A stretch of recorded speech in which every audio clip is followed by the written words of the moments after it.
Hello मेरे प्यारे बच्चों। तो आज हम पढ़ने जा रहे हैं डॉक्टर का अपहरण, यह पाठ जो कि हरिकृष्ण जी देवसरे इनके द्वारा लिखित है। तो आइए हम पाठ को शुरुआत करते हैं। सबसे पहले हम लेखक के बारे में जान लेते हैं। इनका जन्म 9 मार्च 1938 में हुआ। मृत्यु 14 नवंबर 2013 इंदिरापुरम, गाज़ियाबाद, उत्तर प्रदेश में हुआ। परिचय। हरिकृष्ण देवसरे जी हिंदी के प्रतिष्ठित बाल साहित्यकार थे। उनकी बाल रचनाएं परंपरा अन्वेषण करती, बच्चों की जिज्ञासा को उभारने वाली तथा उनकी कल्पनाओं में नूतन रंग भरने वाली है। अब ये स्पेशली बच्चों का लिखान करते हैं बाल साहित्यकार, जो बच्चों की कहानियाँ, बच्चों को प्रेरित करने वाली कहानियाँ लिखते हैं। इनकी प्रमुख कृतियाँ हैं खेल बच्चे का, आओ चंदा के देश चले, मंगल ग्रह में राजू, उड़ती तश्तरिया, गिरना स्काईलैब का, दूसरे ग्रहों के गुप्तचर आदि वैज्ञानिक बाल उपन्यास इनके प्रसिद्ध है। अब गद्य संबंधी पढ़ लेते हैं। विज्ञान कथा जीवन की किसी घटना का रोचक प्रवाही वर्णन कहानी है। डॉक्टर का अपहरण एक विज्ञान कथा है। प्रस्तुत कथा के माध्यम से देवसरे जी ने उद्योगों के अंधाधुंध विकास, मशीनों की बढ़ती संख्या, फैलता प्रदूषण, बढ़ती बीमारियां, जलवायु परिवर्तन के कुप्रभावों के प्रति हमें जागरूक किया है। अब यहाँ लेखक ने हमें ये बताया है कि बहुत ज़्यादा हम जो ये मशीनों का, बढ़ती मशीनों का और इंडस्ट्रीज़ का हम जो उपयोग कर रहे हैं, वो हमारे लिए किस तरह से घातक बन चुकी है और इसका भविष्य में क्या दुष्परिणाम हो सकता है, ये हमें जानना है। आइए पाठ को शुरुआत करते हैं। कुछ महीनों पहले आपने डॉक्टर भटनागर के अचानक लापता हो जाने का समाचार पढ़ा होगा, लेकिन उसके बाद फिर उनके बारे में कुछ भी पता न चला। हुआ यह था कि रात को लगभग 2 बजे उनके घर की कॉल बेल बज उठी। आदत के अनुसार डॉक्टर भटनागर उठ गए। उनकी पत्नी जागकर भी बिस्तर पर ही पड़ी रही, क्योंकि वह जानती थी कि ऐसा तो रोज़ होता है। जब भी कोई मरीज़ सीरियस होता है तब अस्पताल का चौकीदार उन्हें उठाने आ जाता है। अगर किसी को उन्हें घर पर बुलाकर ले जाना हो तो वह भी आकर उन्हें जगा देता है। डॉक्टर भटनागर मरीज़ों की सेवा करना अपना परम कर्तव्य समझते थे, इसलिए वह इसका बुरा भी नहीं मानते थे, बल्कि सहर्ष जाते थे। कोई उन्हें फीस दे या न दे, इनकी उन्हें कभी भी चिंता नहीं थी। उस रात भी वह उठे और गाउन पहने दवाइयों का बैग उठाकर चले गए। आम तौर से होता यह था कि वह 1-2 घंटे में लौट आते थे या फिर सवेरा होते होते तो अवश्य ही आ जाते थे, क्योंकि उन्हें अस्पताल समय से पहुंचने की आदत थी। डॉक्टर भटनागर ये जो थे, ये बहुत ही अच्छे डॉक्टर थे। ये इसे अपना पेशा ही नहीं, इसे अपनी सेवा मानते थे। इसीलिए वो हमेशा, ये ज़रूरी नहीं था कि वो इंसान से पैसे एक्सपेक्ट ही करे, वो अपने पेशेंट्स का मुफ्त में भी इलाज करते थे। और आधी रात को भी जब कोई उन्हें उठाने आता था तो बिना किसी चिड़चिड़ाहट के वो अपने पेशेंट की सेवा करने के लिए तुरंत चले जाते थे। तो ऐसा ही उस रात भी हुआ था। किंतु उस दिन जब देर सुबह तक डॉक्टर भटनागर नहीं लौटे तब उनकी पत्नी चिंतित हुई। पहले सोचा कि शायद मरीज़ की हालत गंभीर होगी, इसलिए देर हो गई। फिर यह भी सोचा कि हो सकता है आज सीधे अस्पताल चले जाए। लेकिन जब मरीज़ उन्हें घर पर पूछने के लिए आने लगे तब उनकी हैरानी बढ़ गई, क्योंकि अब ऐसा तो नहीं होता कि डॉक्टर भटनागर अपने क्लिनिक में गए हैं और पेशेंट उनके घर पे आ रहे हैं। अब डायरेक्टली हॉस्पिटल से आ रहे हैं और कह रहे हैं कि ये डॉक्टर भटनागर जी तो है ही नहीं क्लिनिक में। इसीलिए उनकी जो पत्नी है वो और भी ज़्यादा चिंताग्रस्त हो गई है। उन्होंने मित्रों तथा कुछ अन्य संबंधियों को फ़ोन किया और डॉक्टर साहब के बारे में पूछताछ की, किंतु कोई जानकारी न मिली। कुछ देर के लिए वह यह मान बैठी कि शायद वे किसी दूर गांव में गए हो और किसी कारण से जल्दी वापस न आ पाए हो। कभी कभी आस पड़ोस के जो गांव होते हैं वहाँ भी जाना पड़ता था उन्हें पेशेंट्स का इलाज करने के लिए। इसीलिए उन्हें ऐसा लगा कि शायद किसी पेशेंट का इलाज करने के लिए वो बाहर गांव गए हो। शाम तक भी जब डॉक्टर्स भटनागर नहीं लौटे तब उन्होंने पुलिस स्टेशन को फ़ोन किया। अब पूरा दिन बीत चुका है, अब तक डॉक्टर भटनागर नहीं आए हैं। डॉक्टर भटनागर का इस तरह गायब हो जाना पुलिस के लिए भी हैरानी का कारण बन गया। चारों ओर खोज शुरू की गई, वायरलेस से संदेश भेज दिए गए। डॉक्टर साहब के गायब होने का समाचार बिजली की तरह शहर में फैल गया। उनकी पत्नी खोज के लिए केवल इतना ही सूत्र दे सकी कि डॉक्टर साहब अपनी कार में नहीं गए। बस एक ही क्लू मिला है कि वो हमेशा अपनी कार में जाते थे, इस बार वो कार में नहीं गए हैं। उन्हें लेने कोई गाड़ी आई जिसके बड़े पहियों के निशान उन्होंने सवेरे घर के बाहर सड़क और फुटपाथ पर देखे थे। जाहिर था कि डॉक्टर साहब किसी ट्रक या बस में गए हो। अब वो जो निशान थे वो बहुत बड़े बड़े थे, इसीलिए मोहल्ले वालों से पूछताछ करने पर भी कोई जानकारी न मिली। फिर भी पुलिस ने वायरलेस से यह सूचना भी जारी कर दी कि कहीं किसी एक्सीडेंट के बारे में जानकारी मिले तो तुरंत सूचित किया जाए। अब हो रहा है कि मन में गलत गलत ख्याल भी आने लगे हैं कि हो सकता है अगर एक्सीडेंट वगैरह हुआ हो तो ये चीज़ भी बताई जाए। कई दिन बीत गए, कोई सूचना नहीं मिली। चूँकि डॉक्टर साहब का कोई शत्रु भी न था, इसलिए यह शंका करना भी व्यर्थ था कि उनकी हत्या कर दी गई हो। पुलिस अब केवल 2 ही सूत्र पर विचार कर रही थी। एक यह कि कुछ गुंडों ने उन्हें छुपा लिया हो और सब उनकी पत्नी से मोटी रकम की मांग करे। दूसरा यह कि डाकू दल उन्हें किसी डाकू का इलाज करवाने के लिए ले गए हों। अब ये 2 ही चीज़ें उन्हें, एक तो किसी उन्हें डाकू का इलाज करवाने के लिए ले गए हों, या फिर उनकी पत्नी से उन्हें फिरौती के लिए कोई तो फ़ोन आने वाला हो। दिन पर दिन बीतते गए और डॉक्टर भटनागर के बारे में कोई जानकारी न मिली। उनके इस तरह रहस्यात्मक ढंग से, रहस्यात्मक यानी गूढ़ तरीके से, जिसका किसी को भी कोई भी पता नहीं है, रहस्यात्मक ढंग से गायब हो जाने से न सिर्फ पुलिस परेशान थी बल्कि लोग भी भयभीत थे। अब लोगों में भी भय का वातावरण है कि इतने जाने माने अच्छे इंसान अचानक से गायब हो गए हैं तो फिर कुछ भी हो सकता है। यही कारण था कि डॉक्टर भटनागर के गायब होने का समाचार केवल एक ही बार छापा गया। लोग डर रहे थे, इसीलिए केवल एक ही बार समाचार न्यूज़ में भी आया और अखबार में भी छापा गया, उसके बाद नहीं। और बाद में भय का वातावरण बन जाने के डर से उसे दबा दिया गया। धीरे धीरे कई महीने बीत गए। श्रीमती भटनागर निराश हो चुकी थी। उनकी हालत पागलों जैसी हो गई थी। हर रोज़ सुबह उठती और दरवाजे पर आकर खड़ी हो जाती, जैसे वह डॉक्टर भटनागर के आने की प्रतीक्षा कर रही हो। कई महीनों के बाद एक दिन श्रीमती भटनागर ने दरवाजे पर फिर से वैसी ही गाड़ी के पहियों के निशान देखे। उन्हें लगा कि शायद डॉक्टर साहब आ गए थे, लेकिन कहाँ है? उन्होंने तुरंत पुलिस को सूचना दी। खोज जारी की गई। पुलिस का एक दल उनके घर पर भी आया। उसने गाड़ी के निशान देखे, लेकिन उस निशान को देखकर कुछ भी अंदाज़ा लगाना कठिन था। हाँ, एक सीडी अवश्य मिली जो लिफाफे में बंद थी और उस पर श्रीमती भटनागर का नाम लिखा था। उस सीडी को तुरंत सुनने की व्यवस्था की गई। सीडी बजते ही सभी लोग हतप्रभ यानी आश्चर्यचकित रह गए। उसमें डॉक्टर भटनागर बोल रहे थे, अब एक आशा की किरण मिली है। अचानक से वही गाड़ियों के पहियों के निशान दिखाई दिए हैं, जिससे पुलिस भी एकदम लगा नहीं पा रही है अंदाज़ा कि वो किस गाड़ी के निशान हो सकते हैं। लेकिन उसमें एक सीडी पाई गई है, जो सीडी पर केवल भटनागर जी का नाम लिखा है और सारे लोगों को फिर वो सीडी सुनाई गई है। तुम सब लोग मेरे लिए परेशान होगे, ये अब डॉक्टर भटनागर साहब उस सीडी में बोल रहे हैं।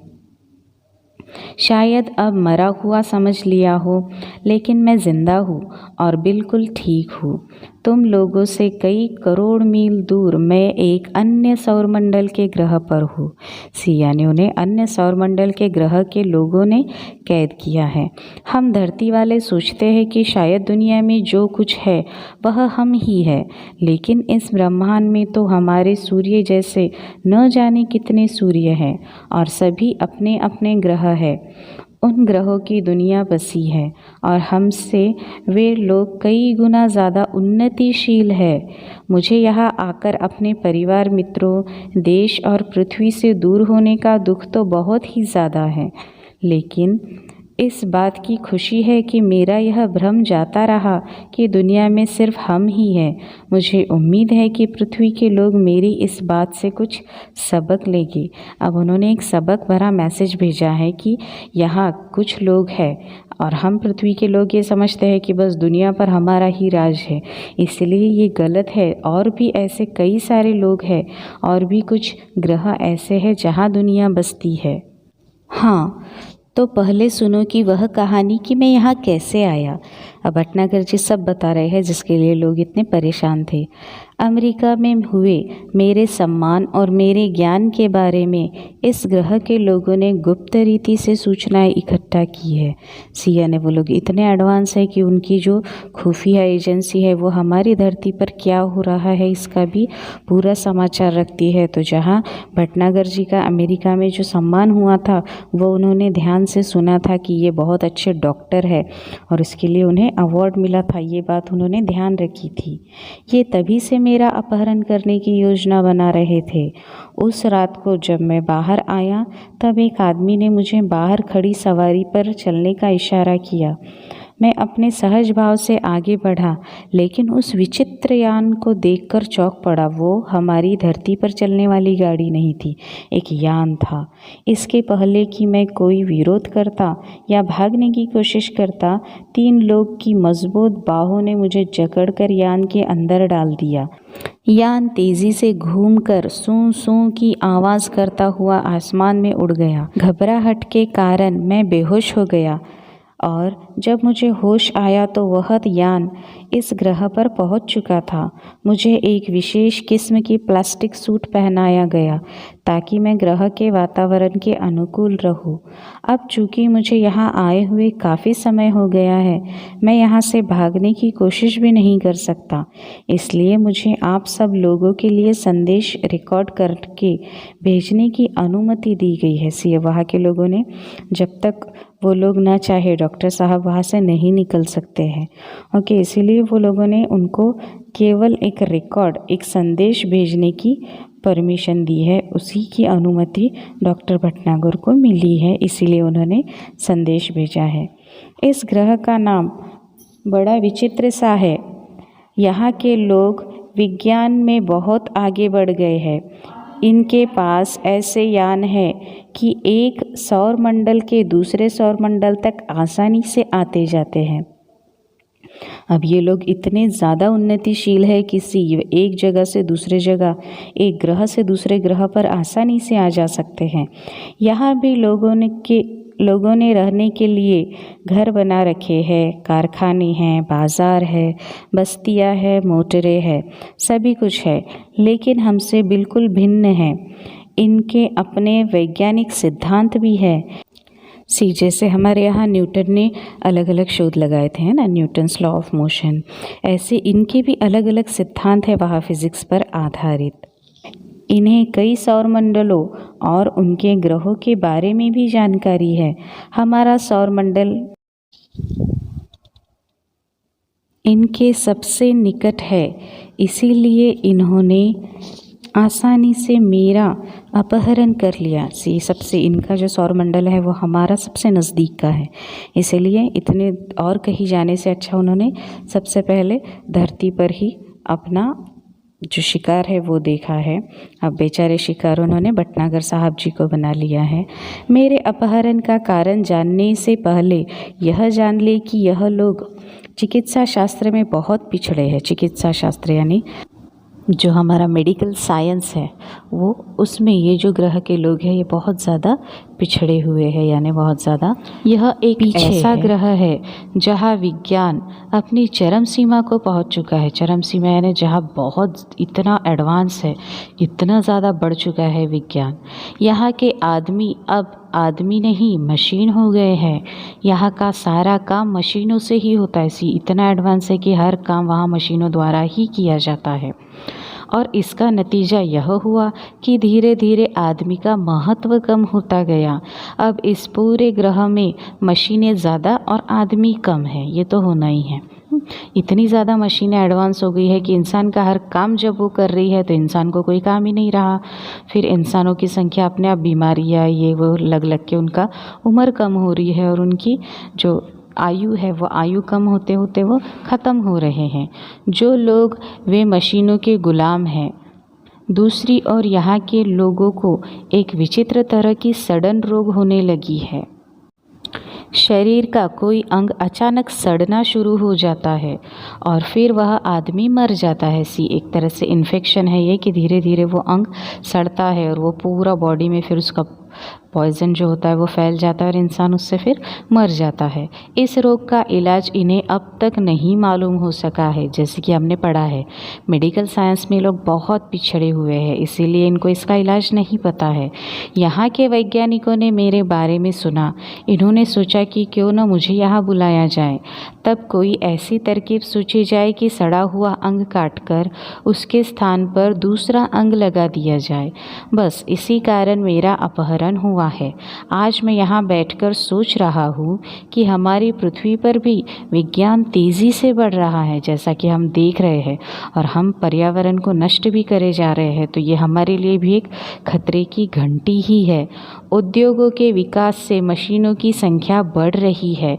मशीनों और कारखानों से वातावरण दूषित हो रहा है।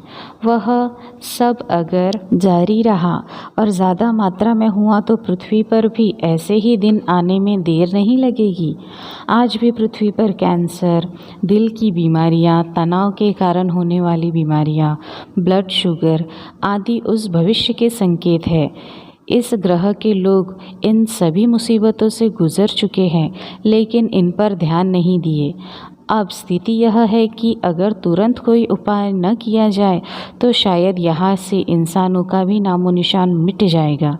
बस यहाँ होगी ऊंची इमारतें, बड़े बड़े कारखाने, चिमनियाँ और दैत्याकार मशीनें। बस यही यहाँ रह जाएगा। आप सोच रहे होंगे कि जो देश विज्ञान में इतना आगे बढ़ चुका है वह चिकित्सा शास्त्र में इतना पीछे कैसे रह गया। इसका कारण यह रहा कि यहाँ के निवासियों का शरीर बहुत मजबूत होता है। उसकी ऊपरी चमड़ी मोटे प्लास्टिक जैसे पदार्थ की बनी होती है। इस पर हवा, पानी या मिट्टी का कोई असर नहीं होता। हाँ, जब ये बच्चे रहते हैं तब अवश्य यह चमड़ी नरम रहती है, लेकिन बाद में धीरे धीरे वह सख्त हो जाती है। यह सब यहाँ की जलवायु का प्रभाव है। जलवायु यानी वहाँ का जो एनवायरनमेंट है, जो वातावरण है, उसके कारण यहाँ लोग बीमार नहीं पड़ते, इसलिए उन्हें चिकित्सा की ज़रूरत ही नहीं पड़ती। और जब किसी चीज़ की ज़रूरत ही नहीं होती तो फिर हम उसके बारे में सोचते भी नहीं हैं। क्योंकि यहाँ के लोग कभी बीमार ही पड़े नहीं, इसीलिए उन्होंने वो चिकित्सा शास्त्र का, मेडिकल साइंस का कभी सोचा भी नहीं है। इसलिए यहाँ ये जो चिकित्सा शास्त्र है वो इतना पिछड़ा हुआ है, पीछे रह गया है। इसी कारण ये लोग चिकित्सा शास्त्र में पीछे रह गए, किंतु अब इन पर मुसीबत आ गई है। मैंने सड़न रोग का अध्ययन कर लिया है। अब डॉक्टर भटनागर कहते हैं कि ये लोगों को ये बीमारी का एक्चुअल क्या है, बीमारी का पूरा अध्ययन, पूरा स्टडी उन्होंने कर लिया है, और इनके शरीर की बनावट का भी। किंतु समस्या यह है कि पृथ्वी के चिकित्सा सिद्धांतों को यहाँ लागू नहीं किया जा सकता। फिर भी कोशिश कर रहा हूँ। इस घातक रोग के इलाज के लिए दवाई बनाना है।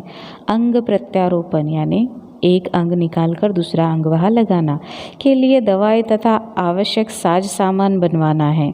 ये काम अकेले मेरे लिए कर पाना संभव नहीं है। मेरा छुटकारा भी यहाँ से तभी होगा जब मैं इन्हें इस मुसीबत से बचाने का रास्ता बता सकूं। इसलिए अब ये लोग योजना बना रहे हैं कि मेरी सहायता के लिए पृथ्वी से कुछ और वैज्ञानिकों और डॉक्टर को लाया जाए। मैं उनकी बात से सहमत नहीं हूँ। मैं तो चाहता हूँ कि ये लोग स्वयं ही सारी बातें सीख ले और अपना इलाज अपने आप करे, किंतु उसके लिए ये भी तैयार नहीं है। यही कारण है कि अब यह बात गुप्त रखी जा रही है कि पृथ्वी से कब और कितने डॉक्टर और वैज्ञानिकों का अपहरण करके उन्हें यहाँ लाया जाएगा। यानी इन लोगों को अपना इलाज करवाने के लिए पूरी डॉक्टर्स की टीम लगने वाली है, जिसके लिए ये और भी सोच रहे हैं कि और कुछ डॉक्टर और वैज्ञानिकों का अपहरण किया जाए और उन्हें इलाज के लिए ग्रह पर लाया जाए। जो भी हो, अब अगर मैं सही सलामत वापस पृथ्वी पर आना चाहूँ तो इनकी इच्छा के अनुसार ही आ सकता हूँ, इसलिए इनसे विरोध मोल लेना ठीक न होगा। फिलहाल यह कहना कठिन है कि मैं कब आ सकूँगा।